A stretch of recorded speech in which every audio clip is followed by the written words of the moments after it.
Hey guys, This is Abby, and that's Emily, and we are the Bookybloggers. Today we'll be doing a book review on City of Bones by Cassandra Clare.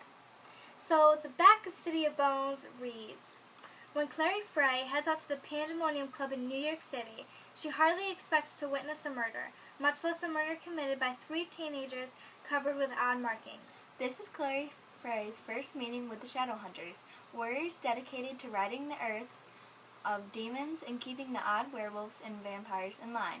It's also her first meeting with a gorgeous golden-haired Jace. Within 24 hours, Clary is pulled into Jace's world of vengeance, where her mother disappears and Clary herself is attacked by a demon. But why would demons be interested in an ordinary mundane like Clary? And how did she suddenly get the sight? The Shadowhunters would like to know.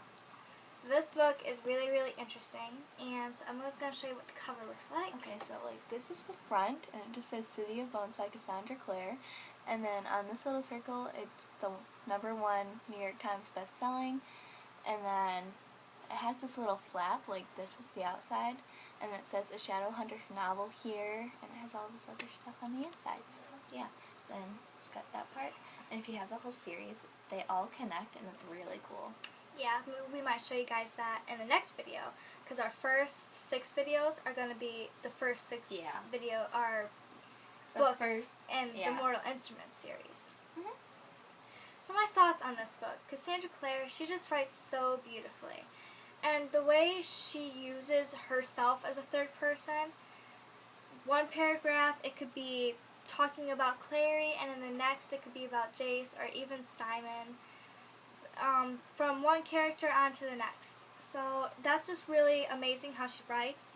Like, she doesn't say, me and Simon waited in line at Pandemonium. She says, Clary and Simon waited in line at Pandemonium. So the way she uses herself as a third person is really, really amazing.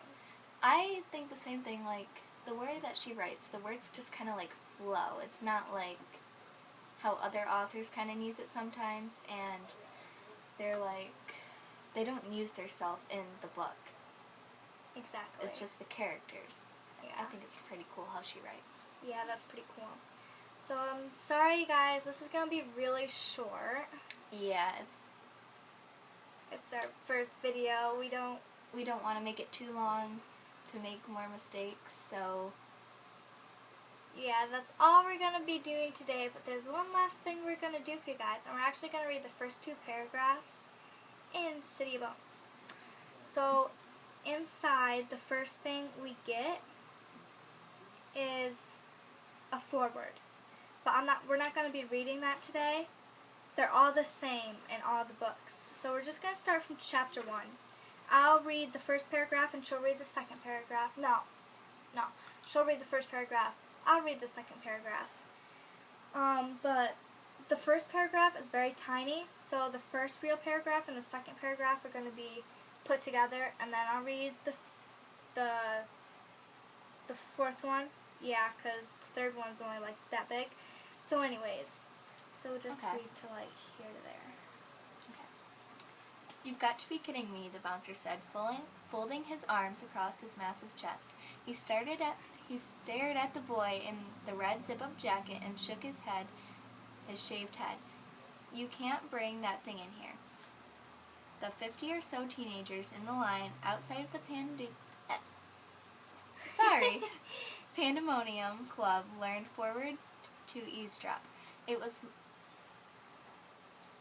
is working out great, isn't it? It was a long wait to get into the all-ages club, especially on a Sunday. Not much generally happened in line. The bouncers were fierce and would like to come instantly on anyone who looked like they were going to start trouble. 15-year-old Clary Frey, standing in line with her best friend Simon, leaned forward along with anyone else, hoping for some excitement. Okay.